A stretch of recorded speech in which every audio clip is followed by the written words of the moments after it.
Ito, naku, talagang sa bawat okasyon na parties, isa sa mga ikinatutuwa ng mga bata at syempre, pati na rin ng mga young at heart ay ang face paint. Pero dahil nga nalalapit ng Halloween, perfect ang ituturo sa ating Tuesday tutorials na Bloody Rose Mask Paint. Paint tuloy paint. Naku, hindi pwede yun na pwede niyo i-try this coming Halloween. Mapapa-faint talaga tayo dyan. At para turuan tayo kung paano nga pagawin ang face paint na yan, ay makakasama natin dito sa studio ang face and body paint artist na si RJ De Leon. Good morning and welcome sa Rise and Shine Pilipinas. RJ, hi! Ayan, RJ, kailan ka nag-start sa pag-face paint at paano ka naging interesado dito? Actually, ano po, parang aksidente lang yung ticket po, ma. Parang aksidente lang aksidente? Yung... Parang na-invite lang po ako ng isang company to, kasi nangangailangan sila ng artist. So, paano mo na-define agad yung mga materials na kailangan mo doon? Ay, all of a sudden? Provided po nung company. Okay. So, parang kinuha na lang nila yung aking labor nung per day na yun. And then nagulat ka, ang ganda nung kinalabasan ng mga ginagawa mo. Yes po. Sa pagpa-practice na rin po. Ganun. Okay. Okay, sige, let's start. Ano ba yung mga gamit na materials na kailangan sa pag-face paint? So, unang-una, meron po kaming mga split cakes. Split cakes or face paint. So, naka-color combination na po siya. Okay. Different colors na pwede mo i-apply sa skin. Meron din kaming sponge. And flat brushes, ibang flat brushes po yung ginagamit din namin. So depende sa kung paano mo ilalagay yung mismong color dun sa film. Yes po, para din po mas mapabilis yung aming trabaho kapag nandun na po kami sa event. Alright, so sige, let's start. Ano po yung ginagawa nyo ngayon na klase ng face paint sa ating kasamang si Faye? So ang gamit ko po ngayon is yung dauber namin, sponge dauber. Kumuha lang ako ng konting paint, then tapos itatap ko lang dito sa side. Then, later po, ilalining ko na lang siya ng rose. So, parang itong mga to is magiging rose ko. Okay. Rose part naman dun sa kanyang bandang pilik mata. Yes po. Ayan. Usually, kapag ganyan, gano'ng katagal yung binubuno mo oras para matapos ang face paint ng isa? I mean, yeah, usually it depends on the design. Pero pag normal design lang siya? Pag normal design lang po, 2 to 4 minutes. Ang bilis, 2 to 4 minutes. Kasi meron po kami mga technique na ginagamit tulad po ng mga one stroke. Okay, one stroke? Yeah, one stroke, ganyan. Bukod dun sa technique na yon, what are the other tricks or techniques pang ginagawa mo para mas maging maganda yung kalalabasan ng face paint? Eto na, nakikita na yung evident na yung rose part dun sa kanyang matang area. So, ganun na mga ka-RSP. Ngayon, mas madali na. Hindi lang kailangan mag-makeup, mag-face paint na lang kayo. Yes po. Tsaka may mga technique po talaga kaming ginagamit para po mas mapabilis namin yung trabaho namin on the job po. Hindi ba natatakot yung mga bata? Pag nagpa-face paint sila, syempre, lalo na may spooky element kami sa nilalagay Hindi sa kanila. Hindi po. Usually po kasi ang mga kids pa nga ang game na game kapag gusto nila ng design na ganyan So, ang paalam ko na lang is sa parents po. Doon na lang ako nagpapaalam. So, ito po, I'm using po yung 1/4 flat brush namin. Okay, kanina yung parang sa sponge na lagay sa finger. Yes that po, one is the brush. Okay. Ito po yung flat brush. Ang galing! 1/4. So, one stroke na lang siyang ganyan. Yan. So, ilang color combination na meron siya. Alam niyo mga ka-RSP, kaya siguro nakikita ninyo na parang ang bilis na gawa yung iba't ibang klase ng color doon sa ating petals. Kasi, etong how do you call this again?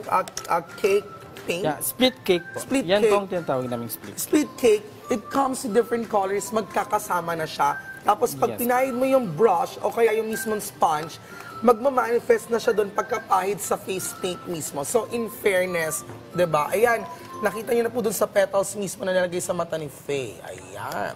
Next step natin ay? Ito na po yung lining or pag-outline po nung aking designs. Yan. Compared dito kasi, parang yung color mismo yung tinitignan. Unlike with makeup, talagang dapat very detailed siya. Yes po. Opo. In fairness. Okay, so now we're using another brush again. Ito po, different flat brush. Ito naman ay tinatawag na filbert brush. Ayan. Ginagamit po namin siya to blend. Okay. To blend yung mga, halimbawa yung mga darker color namin, ganyan. I-blend lang namin ng ganyan. So, para Yan, magmukhang ano Magkaroon yung talaga siya designs ng parang namin. ombre effect. Yes po. Ayan. In fairness ha, kasi yung ibang paint dito is to put the color on the face at ito naman to blend other parts para mas magkaroon nga ng ombre effect. At dito mo naman ngayon, para ka nagmamaskara festival. Ano bang design ang ginagawa natin ngayon? Ito po yung Bloody Rose ko. Bloody Rose na mismo. Yes po. Pang Halloween po yung designs na ginagawa ko today. Pero aesthetic ha, in fairness. Yes po. Patok to sa mga bata, sa mga Gen Z at Millennial, at sa mga young at heart, di ba? Kahit mga nanay tatay nagpapa-face paint din sa'yo. Opo. Usually Ayun. nga po kapag nakita ng mga parents yung designs ko, so mas marami naglalay ng mga parents sa... Ayan, Yes. in fairness. Kaya mo buong muka, gano'n. Aha. Ay, ang galing naman. Kasi syempre, di ba, pag buong mukha, mas matagal yung oras sa binubuno mo or minuto. Opo. Yung kapag full face naman po, nagtatagal po siya ng mga 5 to 8 minutes po. Okay. So currently ngayon ay tuloy-tuloy tayo sa pag-blend, tama Yan ba? No, ating colors na nilalagay ngayon sa yung face Nilagyan ko na siya ng outline na black. So, paint. Ang next brush na hinahawakan mo ngayon ay ang same pa din po yung round brush ko. round brush naman. Yes po. So, Ayan. lalagyan ko siya ng konting ano dito. Usually pag ganyan, magkano ang talent fee kapag sa mga gustong, or I mean, those people or clients na gustong may face paint sa kanilang activities or events? Usually po, nagre-range po yung pricing ng mga professional face painter po ng 3,000 to 3,000 to 3,500 po. Ano to? Good for 1 hour na ba to? For 3 hours po, unlimited na po siya for 3 hours. Uy, parang So, medyo maliit siya, ha? Or okay na siya? okay na po siya. In For fairness. Ayun. for Pero 3 hours syempre, lang. kumbaga parang hindi madali yung paggawa ng art doon sa isang face and talagang napapaganda niya at naipababagay doon mismo sa event na dinadaluhan ninyo. So ngayon, Yes. ayan na yung Bloody Rose. Kanina aesthetic yung pagkakalagay ng flowers. Ngayon makikita niyo yung Halloween element kasi meron na siyang pagtulo ng dugo, o di ba? Yes po. Paano kung in real life, Faye, ganyan ang itsura mo talaga, no? Ayan, single po ngayon si Faye, no? Oo. Ikaw ba, sir, single ka ba? Taken po. Take care. Okay. So, ito po yung walang last- mabubuong pagmamahal kasi hindi Valentine's Day. Yes po. Oo. So, ito na po yung last part. Kumbaga, nag-a-add na lang kami ng mga sticker gems. Okay. Pang-add ng, sa designs na ano namin. In fairness, ha? Yes po. Ano yan? Paano mo naiisip yung mga designs na pwede mong ilagay dyan upon request nila na gusto nila ganito, ganyan? Ano po, parang go with the flow lang. So, kung ba sinabi ng guest na gusto ko butterfly. So, from there, ako na magke-create ng other designs na. Grabe naman yung creative Yes juices po. niya. At meron pa tayong isang kasama rito na ginawan mo na. Yes. Ayan si Mark. Pakita natin si Mark. Wow! Yung kanya, ito ay Half-face skull po. skull din siya. In fairness, ang ganda ng pagka-blend ng yellow at green niya. 'Di ba? In fairness, paano kung ganyan yung itsura mo, Mark, habang buhay? 'Di ba? Wala pang Halloween pero tinatakot mo na sila. Pero alam mo, kung ganyan ang itsura ng taong mamahalin mo, okay lang din basta lagi kang minamahal ng tapat. 'Di ba?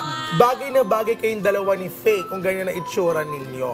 Okay. Diba? Wow! Ayan na po ang ating Bloody Rose face paint na ginawa kay Faye. At syempre itong ating half-face skull na gawa naman kay Mark. Oh, ikaw, ano bang mapapayo mo sa mga ka-RSP natin na gustong pasukin ang ganitong larangan? Saan ba sila dapat magsimula? Ayun, ang may sasuggest ko lang is mag-invest po kayo ng tamang gamit. Kasi hindi po porket sinabing face paint ay kahit anong materials na lang yung gagamitin natin. So dapat po, nandun pa rin yung isip natin na kailangan safe sa skin ng kids. Oo, kasi Yung gagamitin mamaya natin. masunog yung mamaya, Yes anong po. paint na binili mo sa hardware, di ba? Mamaya, sunog na yung mukha mo. Anyway, your social media accounts, kung saan ka pwedeng So ayun, makausap pwede nila niyo po about akong this. i-like yung page ko. Ito po, RJ Face and Body Art. Yes po. And also, you can also check my IG po at RJ Face and Body Art po. Ayan po, RJ Face and Body Art. Ang bongga, face painting, glitter tattoo, henna, body painting, KD Salon, and nail art. Yes. Ang dami. Pwede ba magpa-manicure, pedicure din mamaya? Wala pa Walang po ganon. Ano ba yan? Well, anyway, grabe naging creative na naman tayo. This Tuesday, Tutorials, and nagkaroon din tayo ng idea. This coming Halloween, kaya naman, thank you very much sa pagkwentuhan at syempre pati na rin sa pagtuturo sa amin kung paano mag-face paint, RJ De Leon. Thank you so much. And also, sa Mark and Face, sa inyo napakaganda mga face. Huwag yun ang burahin yan hanggang next year na yan. Oo. Marami po kaming iandang balita at impormasyon para sa inyo mga ka-RSP. Kaya naman, dyan lamang po kayo dahil magbabalik pa ang nag-iisang morning show ng bayan. Ito ang sabay-sabay, Rise and Shine Pilipinas!